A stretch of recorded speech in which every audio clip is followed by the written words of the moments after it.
12वां जो द्वार, ज्ञान द्वार, ज्ञान द्वार का विवेचन चालू हो रहा है। ज्ञान के बारे में तो हम जानते हैं, क्योंकि जो आत्मा के अनंत गुण है, अनंत गुण में सबसे दो गुण है, एक तो एक ज्ञान और एक दर्शन। ये दो मुख्य गुण है, और उसमें यह ज्ञान सबसे पहला गुण है। क्योंकि जब तक आत्मा में ज्ञान नहीं रहता है, ज्ञान और दर्शन ऐसे साथ में रहता है मतलब, लेकिन ज्ञान रहे तो दर्शन का मतलब महत्व होता है। ज्ञान से चारित्र में भी वृद्धि होती है। ज्ञान में मतलब हर वस्तु मतलब ज्ञान से प्राप्त होती है। हमारे मतलब ज्ञान के चैतन्य में यहाँ तक कहा है कि ज्ञानी श्वासो श्वासमा करे कर्मनो छीह, पूर्व कोड़ी वर्षा लगे अज्ञानी करे। जो पूर्व करोड़ वर्ष तक मतलब अज्ञानी जो कर्म का क्षय नहीं कर सकता, सिर्फ ज्ञानी श्वासो श्वास में कर्म का क्षय कर सकता है। तो यह 12वां द्वार है, ज्ञान द्वार। सबसे पहले ज्ञान यानी क्या? वस्तु में स्थित विशेष धर्म की जिस आत्मिक शक्ति के द्वारा जाना उसे ज्ञान करते हैं। कोई भी वस्तु, पहले दर्शन जो दर्शन देखा मतलब तो दर्शन में क्या किया मतलब, दर्शन में हमने देखा कि सामने कुछ वस्तु है। एक मान लो कि हमने एक किताब देखी, मतलब किताब देखी तो किताब के द्वारा वह वस्तु को मतलब हम देखेंगे। लेकिन ज्ञान से क्या जान सकते हैं? मतलब दर्शन के द्वारा हमने किताब देखी, लेकिन ज्ञान के द्वारा हम यह समझ सकते हैं कि ये किताब कौन सी है। कथा की किताब है, तत्व की किताब है, फालतू किताब है, कौन सी किताब है, मतलब यह ज्ञान से मालूम पड़ता है। जैसे कि मतलब कोई मंदिर देखा, मतलब वह दर्शन हुआ मतलब, लेकिन मंदिर किसका मंदिर है, कौन से भगवान है, मतलब क्या है, मतलब उसके लिए ज्ञान जरूरी है।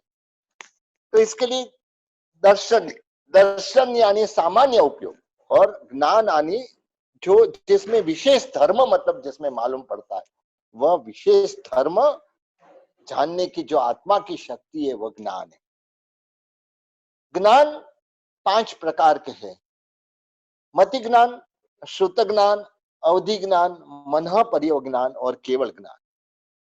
मति ज्ञान यानी क्या? मन और इंद्रिय की सहायता से होने वाला ज्ञान मति ज्ञान कहलाता है।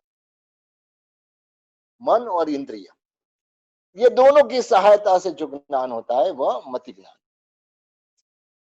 श्रुत ज्ञान, मन और इंद्रिय की सहायता से शास्त्र ग्रंथ आदि श्रवण करना अथवा जो भी वांचन करना या सुनना, ऐसे मतलब हम जो भी मतलब भगवान की वाणी सुनते हैं, मतलब उसका अर्थ है श्रुत ज्ञान, मतलब उसे श्रुत ज्ञान कहते हैं। अवधि ज्ञान, मन और इंद्रिय की सहायता के बिना, जिसमें मन और इंद्रिय की सहायता नहीं होती, अपने एक भी इंद्रिय जिसमें सहायक नहीं होती है, और मन भी मतलब सहायक नहीं होता है, उसके बगैर रूपी पदार्थ का ज्ञान जिससे होता है वह है अवधि ज्ञान।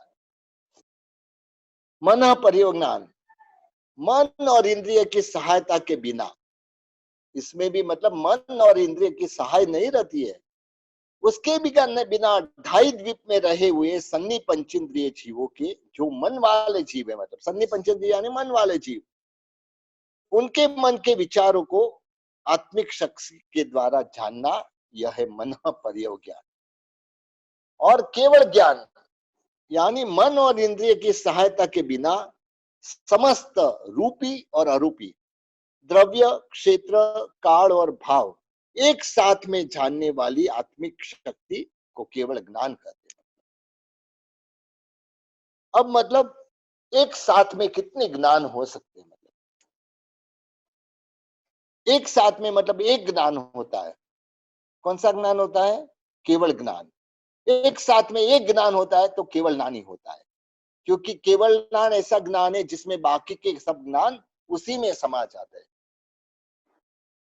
क्योंकि हमारे में केवल ज्ञान के स्तवन में भी यह बात आती है, मतलब बीजा ज्ञान तनि प्रभारे तिहमा सर्व समाय, रवि प्रभा थी अधिक नहीं रे नक्षत्र गण समुदाय।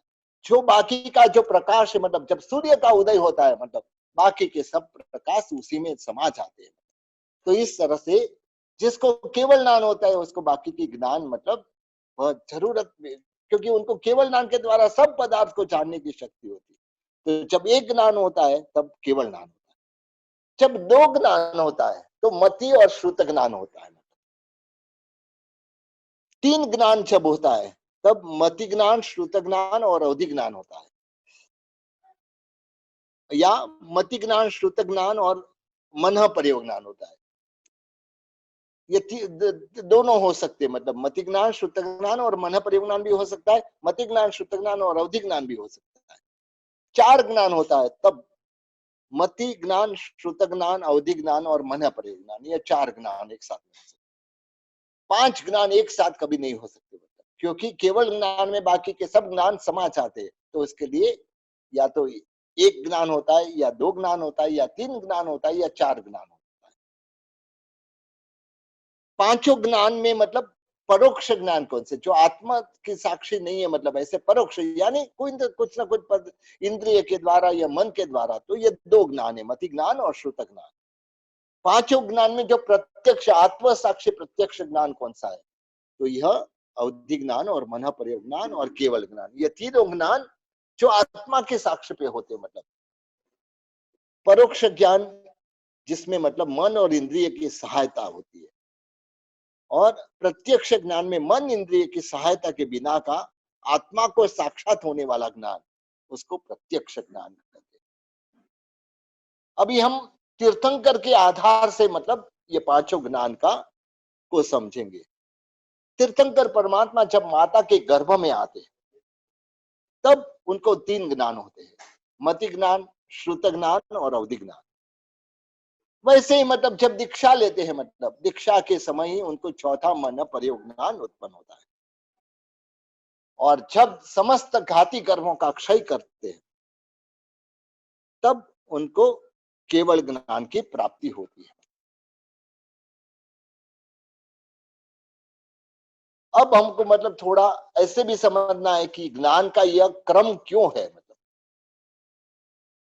मति से पूर्व श्रुत ज्ञान क्यों नहीं रखा, मतलब क्योंकि श्रुत ज्ञान ज्यादा वो इंपॉर्टेंट है, मतलब तो मति के पहले वह क्यों नहीं रखा, मतलब पहले मति ज्ञान क्यों रखा।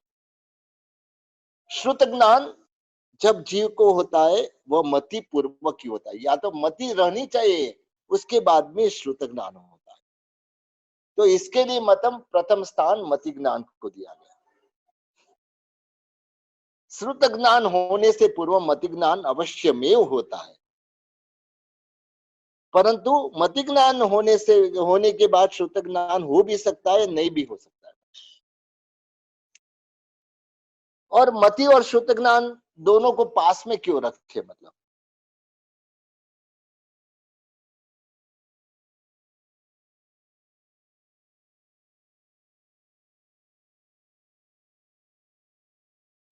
ये दोनों ज्ञान मन और इंद्रिय की सहायता से होते हैं।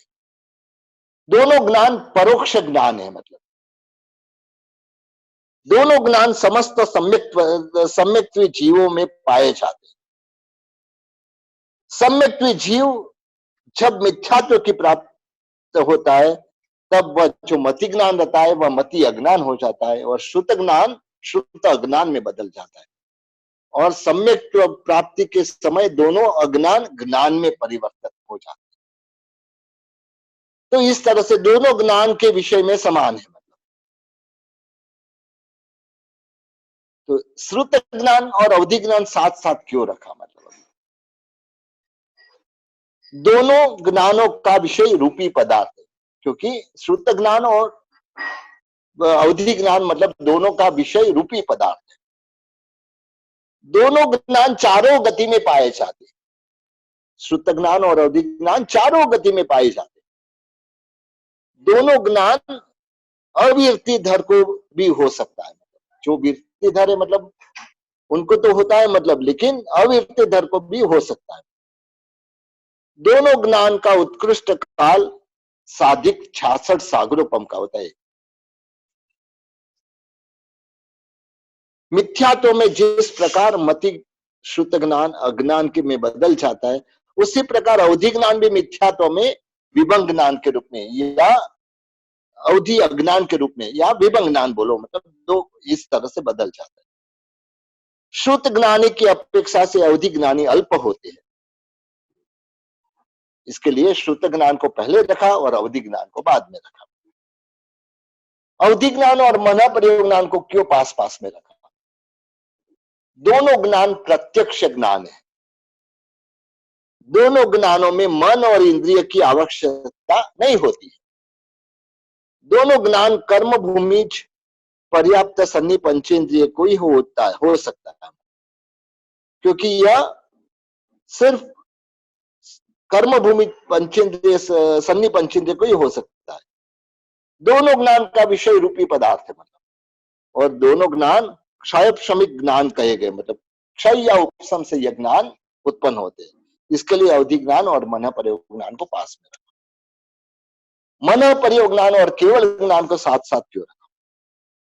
दोनों ज्ञान सर्ववृत्ति धर्म महात्मा को ही होता है, क्योंकि मन प्रयोग ज्ञान अवश्य सर्ववृत्ति धर को ही होता है। मतलब केवल ज्ञान हमारे दृष्टांत में जैसे कि मरुदेवी माता है या भरत चक्रवर्ती को हुआ है, मतलब, लेकिन वह भी भाव चारित्र में आते हैं तब होता है।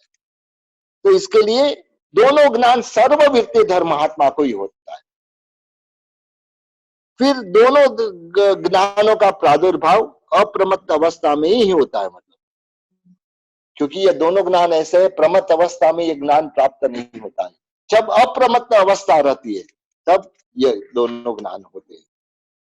फिर दोनों ज्ञान कर्म भूमि पर्याप्त सन्नि पंचेंद्रिय मनुष्य में ही पाए जाते हैं, क्योंकि मन प्रयोग ज्ञान बाकी तिर्यंश वगैरह में नहीं होता है, मतलब, और केवल ज्ञान भी मतलब बाकी की कोई उसमें नहीं होता है। तो सिर्फ सन्नि पंचेंद्रिय मनुष्य, वह भी कर्म भूमि के, वह भी पर्याप्त। दोनों विपुल मति मन प्रयोग ज्ञान तथा केवल ज्ञान निश्चय सिद्ध पद प्रदान करता है। मन प्रयोग ज्ञान में भी वापस दो भेद है, मतलब उसमें जो विपुल मति मन प्रयोग ज्ञान है, मतलब, और केवल ज्ञान निश्चय से मतलब मोक्ष पद को प्रदान करता है। मतलब यानी केवल विपुल मति मन प्रयोग ज्ञान आया तो केवल ज्ञान आने में देरी नहीं लगती है, और केवल ज्ञान आने के बाद में मतलब उसका मोक्ष निश्चित होता है।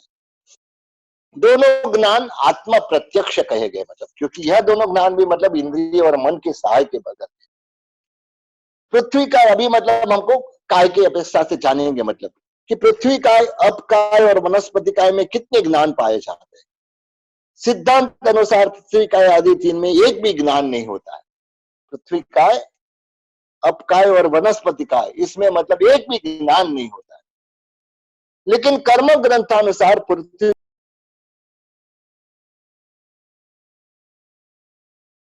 ज्ञान एवं श्रुत ज्ञान पाए जाते हैं। मतलब अभी मतलब पृथ्वी, अप और वनस्पति काय में मति और श्रुत किस प्रकार संभवित है। जैसे हम मतलब पहले भी समझ चुके हैं कि ईशान देवलोक तक के देव जब बादर लब्धि पर्याप्त पृथ्वी काय आदि तीन स्थावरों में उत्पन्न होते, तब अपर्याप्त अवस्था में शाश्वादन संकित होने से मति ज्ञान और श्रुत ज्ञान पाए जाते। देव काय और वायु काय में कितने ज्ञान पाए जाते हैं? मतलब एक भी ज्ञान नहीं होता है। देव काय और वायु काय को एक भी ज्ञान नहीं होता है। अभी हमको आश्चर्य लगेगा, भाई ऐसे तो शास्त्र में कहा है कि मतलब सब जीवों को मतलब अक्षर का अनंत भाग उगाड़ा है, लेकिन इसका जवाब आपको आगे मिलेगा। मतलब देव काय और वायु काय को एक भी ज्ञान नहीं होता है। विकलेंद्रिय में दो ज्ञान होते हैं, मतलब मति ज्ञान एवं श्रुत ज्ञान, यानी बेन्द्रिय तेन्द्रिय चौरिंद्रिय में मति ज्ञान और श्रुत ज्ञान दोनों होते हैं। विकलेंद्रिय अधिक में मति और श्रुत कैसे संभवित है? मतलब कि जैसे ही आस्वादन संकिति पंचेंद्रिय तिर्यंच एवं मनुष्य विकलेंद्रिय त्रिक में उत्पन्न होता है, तब अपर्याप्त अवस्था में सम्यक तो होने से उनमें मतलब मति और श्रुत ज्ञान पाया जाता है। क्योंकि मति यह ज्ञान मतलब सम्यक संकित दृष्टि को ही होता है, मतलब मिथ्या दृष्टि को यह ज्ञान नहीं होता है। मतलब तो इसके लिए जो भी ज्ञान है मतलब वह सिर्फ समकित दृष्टि को ही होता है। गर्भ तिर्यंश में कितने ज्ञान पाए जाते हैं? मतलब 3 ज्ञान, मति ज्ञान, श्रुत ज्ञान और अवधि ज्ञान। नारकी में कितने ज्ञान पाए जाते हैं? उसमें भी 3 ज्ञान, मति ज्ञान, श्रुत ज्ञान और अवधि ज्ञान। 10 भवनपति, व्यंतर, ज्योतिष, वैमानिक देवों में कितने ज्ञान पाए जाते? वहां पे भी तीनों ज्ञान, मति ज्ञान, श्रुत ज्ञान और अवधि ज्ञान। देव, नारक एवं गर्भ तिर्यंश में मन पर्यवज्ञान एवं केवल ज्ञान क्यों नहीं होते? मतलब देव, नारकी एवं गर्भ तिर्यंश में, क्योंकि मन पर्यवज्ञान अप्रमत्त लब्धि संपन्न सर्ववृत्ति धर मुनीश्वर को ही हो सकता है। इसके लिए देवाओं में तो सर्ववृत्ति होती नहीं, देव विग्रह में तो, देव नारक विग्रह में सर्ववृत्ति नहीं होती, इसके लिए यह ज्ञान नहीं होता। और केवल ज्ञान आदि भी देव में नहीं होता है, क्योंकि सर्ववृत्ति का वहां अभाव है और घाती कर्म क्षय करना है और केवल ज्ञान पाना है, तो यह देव विग्रह घाती कर्म का क्षय नहीं कर सकते। और केवल ज्ञान 13वें और 14वें गुण स्थानक में पाया जाता है, जबकि देव और नारकी के जीवों में प्रथम 4 गुण स्थानक तथा गर्भ तिर्यंश में पहले 5 गुण स्थानक की हो सकते हैं, मतलब ज्यादा से ज्यादा। गर्भज मनुष्य में कितने ज्ञान पाए जाते? गर्भज मनुष्य में 5 ज्ञान पाए जाते। कर्म भूमि मनुष्य में कितने ज्ञान पाए जाते? वहां पे भी 5 ज्ञान पाए जाते। अंतर्द्वीप और अकर्म भूमि के मनुष्य में कितने ज्ञान पाए जाते? वहां 2 ज्ञान, मति ज्ञान और श्रुत ज्ञान। भरत, ऐरावत एवं महावदेव क्षेत्र में कितने ज्ञान पाए जाते? भरत, ऐरावत क्षेत्र में अवसर्पिणी और उत्सर्पिणी काल में पहले, दूसरे और 5वें, 6ठे आर्य में मति ज्ञान और श्रुत ज्ञान 2 ज्ञान ही पाए जाते। भरत एवं ऐरावत क्षेत्र में उत्सर्पिणी एवं अवसर्पिणी के तीसरे और चौथे आर्य में 5 ज्ञान पाए जाते। महाविदेव क्षेत्र में सर्वथा चतुर्थ आर्य जैसा काल होता है, इसके लिए 5 ज्ञानों का वहां सद्भाव होता है। ज्ञान रहित कितने दंडक कहे गए? ज्ञान के रहित वाले दंडक कितने हैं? तो सिद्धांत अनुसार 5 दंडक, मतलब पृथ्वी का आदि 5 स्थावर के दंडक ज्ञान रहित होते, लेकिन कर्म ग्रंथानुसार 2 दंडक यानी देवकाय और वाहुकाय। एक ज्ञान कितने दंडकों में पाया जाता है? एक ज्ञान किसी भी दंडक में नहीं पाया जाता। 2 ज्ञान कितने दंडक में पाया जाता है? सिद्धांत अनुसार 3 दंडकों में यानी विकलेंद्रिय त्रिक में, और कर्म ग्रंथ अनुसार 6 दंडकों में यानी विकलेंद्रिय त्रिक, पृथ्वी काय, अपकाय और वनस्पति काय। 3 ज्ञान कितने दंडकों में पाए जाते हैं? तो समस्त देव यानी 13 दंडक और 14वां नारकी का दंडक, तो 14 दंडकों में यह मतलब पाया जाता है। 4 ज्ञान अथवा 5 ज्ञान कितने दंडक में पाए जाते हैं? तो एक ही दंडक, वह गर्भज मनुष्य का दंडक, जिसमें मतलब ये ज्ञान पाए जाते हैं। ऊर्ध्वलोक,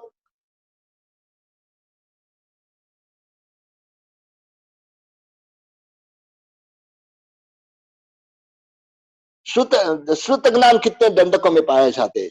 मति ज्ञान की भांति श्रुत ज्ञान भी मतलब 5 स्थावर को छोड़ के मतलब 19 दंडक में पाया जाते हैं, यह सिद्धांत अनुसार है। और कर्म ग्रंथ अनुसार 22 दंडकों में पाया जाता है। तो मति ज्ञान और श्रुत ज्ञान ये दोनों इस प्रकार से पाए जाते हैं। अभी दंडक की अपेक्षा से अवधि ज्ञान कितने दंडकों में पाया जाता है? तो अवधि ज्ञान 10 भवनपति, 16 दंडकों में 10 भवनपति, व्यंतर, ज्योतिष, वैमानिक, गर्भज मनुष्य, गर्भ तिर्यंश एवं नारकी। मना प्रयोगज्ञान कितने दंडक में पाए जाते? गर्भज मनुष्य को छोड़ के मतलब मना प्रयोगज्ञान नहीं होता है। ऐसे केवल ज्ञान भी मतलब गर्भज मनुष्य को छोड़ के केवल ज्ञान नहीं होता है। मनुष्य गति में कितने ज्ञान पाए जाते हैं? गति की अपेक्षा से 5 ज्ञान। नरक गति, तिर्यंश गति एवं देव गति में कितने ज्ञान पाए जाते हैं? तो मति ज्ञान, श्रुत ज्ञान और अवधि ज्ञान। त्रस्त जीवों में कितने ज्ञान पाए जाते हैं? 5 ज्ञान पाए जाते। स्थावर जीवों में कितने ज्ञान पाए जाते? सिद्धांत अनुसार एक भी ज्ञान नहीं होता है। कर्म ग्रंथ अनुसार 2 ज्ञान पाए जाते। बहादुर जीवों में कितने ज्ञान पाए जाते? बहादुर जीवों में 5 ज्ञान होते हैं। सूक्ष्म जीव में कितने ज्ञान पाए जाते? एक भी ज्ञान नहीं होता। गर्भज जीव में कितने ज्ञान पाए जाते? गर्भज जीव में 5 ज्ञान पाए जाते। समूर्छिम जीव में कितने ज्ञान पाए जाते? समूर्छिम जीव में 2 ज्ञान, मति और श्रुत ज्ञान। ऊर्ध्वलोक औपातिक जीवों में कितने ज्ञान पाए जाते हैं? वहां पे भी मति ज्ञान, श्रुत ज्ञान और अवधि ज्ञान। ऊर्ध्वलोक में औपातिक जीवों की बात। मध्य लोक एवं अधोलोक में कितने ज्ञान पाए जाते हैं? 5 ज्ञान पाए जाते हैं। ऊर्ध्वलोक एवं अधोलोक में केवल ज्ञान कैसे हो सकता है? मतलब ऊर्ध्वलोक में तो देवता रहते हैं, मतलब तो वहां केवल ज्ञान का सद्भाव कैसे होता है? मतलब एवं अधोलोक में भी कैसे होता है? मतलब तो जैसे पहले भी हमने ये बताया कि ऊर्ध्वलोक में मन पर्यवनान और केवल ज्ञान कैसे हो सकता है? जो मेरु पर्वत में ऊर्ध्व भाग में, यानी जो 900 योजन ऊपर का भाग है, मतलब वहां की गुफाओं में किसी महर्षि को, मतलब जब वहां साधना करते वक्त ये दोनों ज्ञान हो सकते हैं। मतलब ये दोनों ज्ञान मन परिज्ञान भी हो सकता है और केवल ज्ञान भी हो सकता है। तो इस अपेक्षा से मतलब ऊर्ध्वलोक में, क्योंकि मेरु पर्वत 1,00,000 योजन का है और 900 योजन के ऊपर कोई महर्षि या गुफाओं में मतलब साधना कर रहे हैं और उसको ये ज्ञान होता है, तब मतलब इस अपेक्षा से ऊर्ध्वलोक में भी 5 ज्ञान है। इस तरह से अधोलोक में भी जो कुबड़ी विजय में मतलब रहे हुए केवल ज्ञानी महात्मा को यह विचरण करते समय केवल ज्ञान एवं मन परिज्ञान पाए जाते। पुरुष, स्त्री एवं नपुंसक वीर में कितने ज्ञान पाए जाते? वहां पे भी 5 ज्ञान पाए जाते। भव्य जीव में कितने ज्ञान होते? 5 ज्ञान होते। अभव्य जीव में कितने ज्ञान पाए जाते? अभव्य जीव में एक भी ज्ञान नहीं पाया जाता है। अभव्य जीव में एक भी ज्ञान नहीं होता है। हम देखते मतलब हमारे एक आचार्य, मतलब जो 500 शिष्य वाले थे, 9 पूर्व के थे, मतलब 9 पूर्वधर थे, मतलब फिर भी यहाँ क्या कहा? अभव्य जीव में कितने ज्ञान पाए जाते? तो कहा कि अभव्य जीव में एक भी ज्ञान नहीं। अभी हम जब अज्ञान लेंगे तब इसको समझेंगे। मतलब संज्ञ जीवों में कितने ज्ञान पाए जाते? मतलब संज्ञ जीवों में 5 ज्ञान पाए जाते। असंज्ञ जीवों में कितने ज्ञान पाए जाते? असंज्ञ जीवों में 2 ज्ञान, मति और श्रुत ज्ञान। एक इंद्रिय जीवों में कितने ज्ञान होते हैं? मतलब सिद्धांत अनुसार एक भी ज्ञान नहीं और कर्म ग्रंथ अनुसार 2 ज्ञान होते। पंचेंद्रिय जीवों में कितने ज्ञान पाए जाते? पंचेंद्रिय जीवों में 5 ज्ञान। किस ज्ञान वाला दंडक सर्वाधिक है? मतलब सबसे ज्यादा कौन सा दंडक है? मति ज्ञान एवं श्रुत ज्ञान सबसे ज्यादा दंडक में है। किस ज्ञान वाले दंडक सबसे कम है? तो मन परिज्ञान और केवल के सिर्फ एक गर्भज मनुष्य के दंडक में होता है। अभी गुणस्थानक की अपेक्षा से देखेंगे। मति ज्ञान, श्रुत ज्ञान एवं अवधि ज्ञान कितने गुणस्थानक में पाए जाते हैं? तो कर्म ग्रंथ अनुसार 4 से 12 गुणस्थानक तक, 4 से 12 गुणस्थानक तक कर्म ग्रंथ अनुसार। सिद्धांत अनुसार 2 से 12 गुणस्थानक तक। तो इस तरह से थोड़ा मतांतर है। मन परिज्ञान कितने गुणस्थानक में पाए जाते? 7 गुणस्थानक में, यानी 6 से लगा के 12 गुणस्थानक तक मन परिज्ञान होता है, क्योंकि यह अप्रमत्त वृत्ति धर को ही होता है। और 12 गुणस्थानक यानी जब 13वें अयोगी गुणस्थानक में आते तो केवल ज्ञान पा चुके होते, तो वहां मन परिज्ञान का उनका जरूरत नहीं होती। केवल ज्ञान कितने गुणस्थानक में पाया जाता है? सिर्फ 2 गुणस्थानक में, 13वें और 14वें गुणस्थानक। प्रत्येक जीवों में कितने ज्ञान पाए जाते? प्रत्येक जीवों में 5 ज्ञान पाए जाते। ऐसे ही साधारण जीवों में कितने ज्ञान पाए जाते? एक भी ज्ञान नहीं होता है। कितने ज्ञान ज्ञानावली कर्म के क्षय से प्रकट होते? 4 ज्ञान, मति ज्ञान, श्रुत ज्ञान, अवधि ज्ञान और मन परिज्ञान। यह चारों ज्ञान ज्ञानावली कर्म के क्षय से उत्पन्न होते। मतलब कौन सा ज्ञान ज्ञानावली कर्म का सर्वदा क्षय होने पर उत्पन्न होते? क्योंकि केवल ज्ञान में ज्ञानावली कर्म का सर्वदा क्षय होता है। तो उसके लिए केवल ज्ञान एक ही ऐसा ज्ञान है कि जिसमें मतलब क्षय होता है, मतलब बाकी के 4 ज्ञान में क्षय क्षम होता है। 5 ज्ञानों को रोकने वाला कर्म कौन सा है? मतलब 5 ज्ञान हमारे में नहीं है, इसके लिए रोकने वाला कर्म सिर्फ ज्ञानावली कर्म है। मति और श्रुत ज्ञान का काल कितना? जगन्यत अंतर मुहूर्त है, मतलब और उत्कृष्ट 66 सागरोपम से कुछ अधिक होता है। अवधि ज्ञान का काल कितना है? जगन्य एक समय है और उत्कृष्ट साधिक 66 सागरोपम होता है। मन परिज्ञान का काल कितना होता है? जगन्य एक समय होता है और उत्कृष्ट देशों क्रोड़ पूर्व, देशों यानी थोड़ा कम, ऐसा क्रोड़ पूर्व। केवल ज्ञान का काल कितना है, मतलब सादी अनंत काल, यानी एक बार केवल ज्ञान आता है, अनंत काल तक आत्मा के साथ रहता है। सम्यक जीवों में कितने ज्ञान पाए जाते, पांचों ज्ञान पाए जाते। मिथ्यात्वी में के जीवों में कितने ज्ञान पाए जाते, एक भी ज्ञान नहीं होता है मिथ्यात्वी जीव। पर्याप्त अवस्था में कितने ज्ञान पाए जाते, पांचों ज्ञान पाए जाते। अपर्याप्त अवस्था में कितने ज्ञान पाए जाते, तीन ज्ञान, मति ज्ञान, श्रुत ज्ञान और अवधि ज्ञान। अभी कषाय युक्त जीवों में कितने ज्ञान पाए जाते हैं, जो जीव कषाय से युक्त है उसमें मतलब कितने ज्ञान पाए जाते हैं, तो पहले चार ज्ञान यानी मनपरि ज्ञान भी उनको भी हो सकता है। अकषाय जीव में कितने ज्ञान पाए जाते हैं, जो कषाय रहित है उसमें कितने ज्ञान है, उसमें पांचों ज्ञान है। मतलब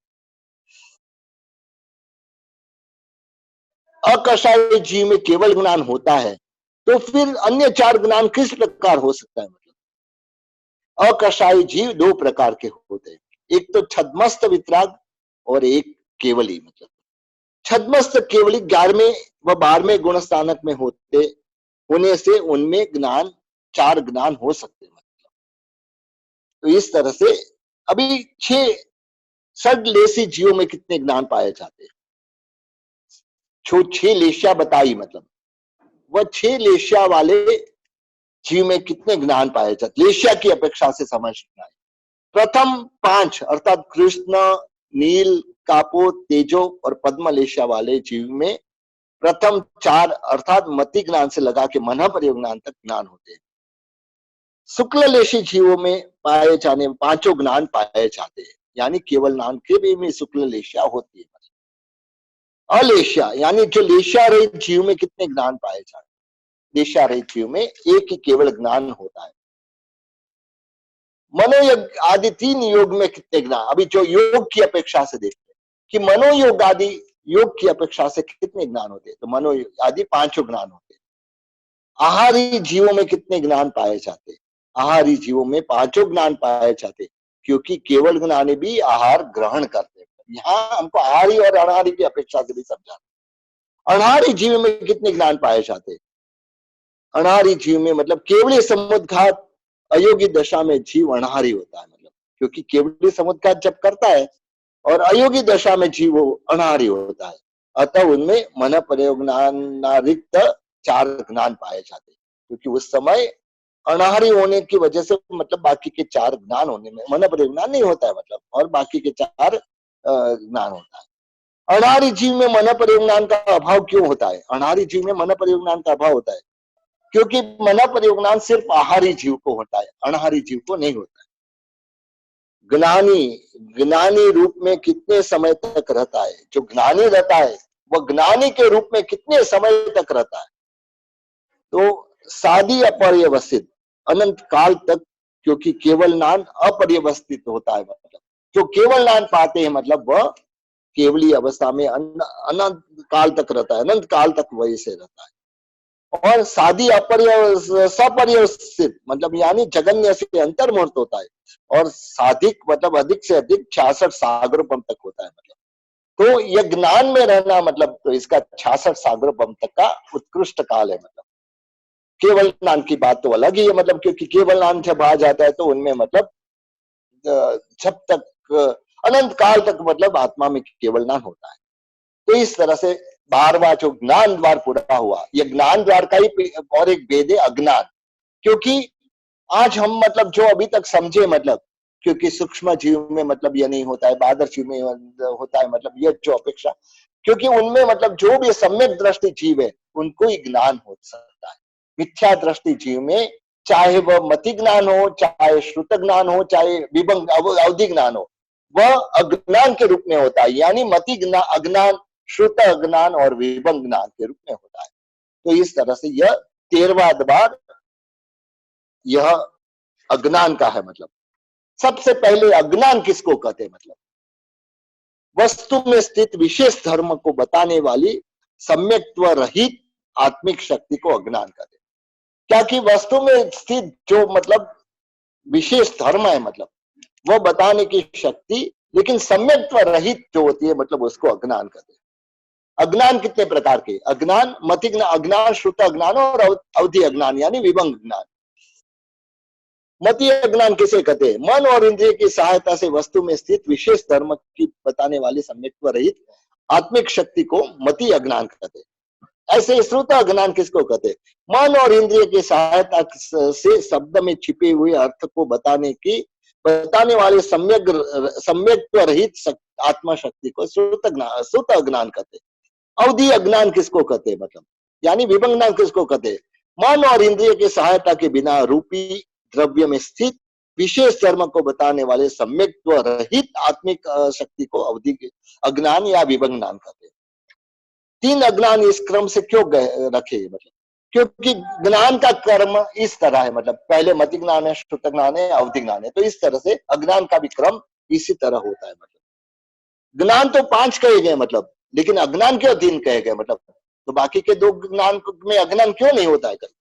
क्योंकि मन प्रयोग ज्ञान और केवल ज्ञान, क्योंकि मिथ्यात्व अवस्था में अज्ञान कहलाता है। जब भी ये जो ज्ञान अज्ञान के रूप में होता है, जब तक मिथ्यात्व अवस्था में रहता है तब तक यह अज्ञान के रूप में रहता है। और मिथ्यात्व अवस्था में सिर्फ मति ज्ञान, श्रुत ज्ञान और अवधि ज्ञान ही हो सकता है। मतलब और उसके आगे के जो मन प्रयोग ज्ञान और केवल ज्ञान सिर्फ सम्यक्त्व को होता है। मतलब जो सम्यक्त्वधारी को मन प्रयोग ज्ञान होता है, अप्रमत्त संयम को ही हो सकता है। अतः अज्ञान रूप में मन प्रयोग ज्ञान नहीं होता। केवल ज्ञान मिथ्यात्व का संपूर्ण क्षय होने से उत्पन्न होता है। तो उस तरह से केवल ज्ञान में भी अज्ञान नहीं होता है। तो इस तरह से ये 2 ज्ञान में अज्ञान नहीं होता है। पृथ्वी काय, अपकाय, तेवकाय, भावकाय और अनुसूत काय 5 दंडक में कितने अज्ञान पाए जाते हैं? 2 अज्ञान, मति अज्ञान और श्रुत अज्ञान। विकलेंद्रिय अतिरिक्त में कितने अज्ञान पाए जाते हैं? मति अज्ञान और श्रुत अज्ञान। नारकी के 10 भवनपति देव, व्यंतर, ज्योतिष, वैमानिक देवों में कितने अज्ञान पाए जाते हैं? उनमें 3 अज्ञान पाए जाते हैं। किन देवों में एक भी अज्ञान नहीं पाया जाता है? अनुत्तरवासी जो देवता है उसमें एक भी अज्ञान नहीं होता, जो उनमें मतलब जो ज्ञान है, तीनों ज्ञान ही रहते हैं। गर्भस्थ मनुष्य और गर्भस्थ तिर्यक में कितने अज्ञान पाए जाते? 3 अज्ञान पाए जाते। कितने दंडक में 2 अज्ञान पाए जाते? 8 दंडक में 2 अज्ञान, यानी 5 स्थावर और 3 विकलेंद्रिय। कितने दंडक में 3 अज्ञान पाए जाते? 16 दंडक, 5 स्थावर के, 3 विकलेंद्रिय के को छोड़ के, मतलब बाकी के जो 16 दंडक है उसमें 3 अज्ञान पाए जाते। मति अज्ञान एवं श्रुत अज्ञान कितने दंडक में पाए जाते? वह 24 दंडक में पाए जाते। अवधि अज्ञान कितने दंडक में पाया जाता है? 16 दंडक में 10 भवनपति देव के, व्यंतर, ज्योतिष, वैमानिक, गर्भस्थ मनुष्य और गर्भस्थ तिर्यक और नारकी, ये इतने दंडक में मति अज्ञान यानी अवधि अज्ञान होता है। मतलब 4 गति में कितने अज्ञान पाए जाते हैं? 4 गति में मतलब तीनों अज्ञान पाए जाते हैं। एक इंद्रिय में कितने अज्ञान होते हैं? एक इंद्रिय में मतलब 2 अज्ञान होते हैं। पंचेंद्रिय में कितने अज्ञान पाए जाते हैं? 3 अज्ञान पाए जाते हैं। स्थावर में कितने अज्ञान होते हैं? 2 अज्ञान, मति अज्ञान और श्रुत अज्ञान। त्रस्त जीवों में कितने अज्ञान पाए जाते हैं? 3 अज्ञान। 3 वेदों की अपेक्षा से क्या होता है? 3 अज्ञान पाए जाते हैं। ऊर्ध्वलोक, मध्यलोक और तिरछालोक में कितने अज्ञान पाए जाते? 3 अज्ञान पाए जाते। गर्भस्थ जीव में कितने अज्ञान पाए जाते? 3 अज्ञान। समूर्छिव जीव में कितने अज्ञान पाए जाते? 2 अज्ञान, मति अज्ञान और श्रुत अज्ञान। औपातिक जीव में कितने अज्ञान पाए जाते? 3 अज्ञान। स्थावर जीव में कितने अज्ञान पाए जाते? 3 अज्ञान। सूक्ष्म जीव में कितने अज्ञान पाए जाते? 2 अज्ञान। अभी सन्नी और असंगनी की अपेक्षा से सन्नी जीवों में कितने अज्ञान होते? 3 अज्ञान। असंगी जीवों में कितने अज्ञान होते? 2 अज्ञान, मति और श्रुत। मतलब अभी मतलब सकसाई जीव में कितने अज्ञान पाए जाते? सकसाई जीव में 3 अज्ञान पाए जाते। अकसाई जीव में कितने अज्ञान पाए जाते? अकसाई जीव में एक भी अज्ञान नहीं होता है। मतलब सम्यक द्विक जीव में कितने अज्ञान पाए जाते? सम्यक द्विक जीव को एक भी अज्ञान नहीं होता है। मिथ्यात्व जीवों को कितने अज्ञान पाए जाते? उनको 3 अज्ञान होते। मतलब अभी मतलब सलेसी, अलेसी, योगी, अयोगी, वेदी, अवेदी, आहारी, अनाहारी जीवों में कितने अज्ञान पाए जाते? यह सब मतलब सलेसी, सयोगी, सवेदी और आहारी जीव में 3 अज्ञान पाए जाते। परंतु अलेसी, अयोगी, अवेदी जीव में एक भी अज्ञान नहीं पाया जाता है। विग्रह गति की अपेक्षा से अनाहारी जीव में मति श्रुत दो अज्ञान हो सकते हैं। मति श्रुत अज्ञान का काल कितना है? अभव्य की अपेक्षा से यह अनंत काल कहा गया है। और जो भी, क्योंकि उनको सम्यक्त्व का कभी स्पर्श नहीं होता, तो हमेशा अज्ञानता में रहता है। और जो इसकी अपेक्षा से मतलब अनंत उत्सर्पिणी एवं अवसर्पिणी तक रहता है। जगन्य अंतर्मूर्त होता है और अनंत उत्सर्पिणी अवसर बाकी के जो भव्य जीव के बारे में। विभंग ज्ञान यानी अवधि अज्ञान का काल कितना है कि जगन्य एक समय है और उत्कृष्ट साधिक 33 सागरोपम तक का है। मतलब अज्ञानी जीव कितने समय तक अज्ञानी रहते हैं? मतलब अज्ञानी 3 प्रकार के, मतलब एक अनादि अपौरवस्थ अज्ञानी, यानी जो मोक्ष में नहीं जाएंगे, मतलब अनंत काल संसार में ही रहेंगे। अनादि अज्ञानी 3 प्रकार के कहे गए। एक तो अनादि अपर्यवसित अज्ञानी, यानी जो अज्ञानी कभी भी मोक्ष में नहीं जाएंगे, वह अज्ञानी अनंत काल तक अज्ञान में ही रहेंगे, हमेशा वह अज्ञान में ही रहेंगे। मतलब दूसरे प्रकार है अनादि सपर्यवसित अज्ञानी, यानी वह अज्ञानी जो कभी न कभी मोक्ष पाएंगे, कभी न कभी तो मोक्ष पाएंगे, मतलब उसकी स्थिति कह नहीं सकते, क्योंकि एक बार ज्ञानी होने से वह साधि सपर्यवस्थित कहलाते। जब तक वह अज्ञानी अवस्था में है तब तक ही अज्ञानी है, तो उसकी स्थिति हर एक की अलग अलग होती है, उसके लिए वह स्थिति कह नहीं सकते। तीसरा भेद है साधि सपर्यवस्थित अज्ञानी, जिसके एक बार सम्यक्त्व प्राप्त कर लिया और पुनः मिथ्यात्व में जो चला गया। एक बार सम्यक्त्व को प्राप्त किया लेकिन वापस पुनः वह मिथ्यात्व में चला गया, उसकी जगन्य स्थिति अंतर्मुहूर्त है और उत्कृष्ट स्थिति देशोण अर्ध पुद्गल परावर्त, क्योंकि उसको अर्ध पुद्गल परावर्त काल में मोक्ष में अवश्य जाना है। तो इस तरह से वह साधि सपर्यवसित अज्ञानी कहते हैं। तो इस तरह से अज्ञान का यहाँ जो 13वां द्वार था वो पूरा होता है। 14वां योग द्वार की ओर बढ़ते हैं।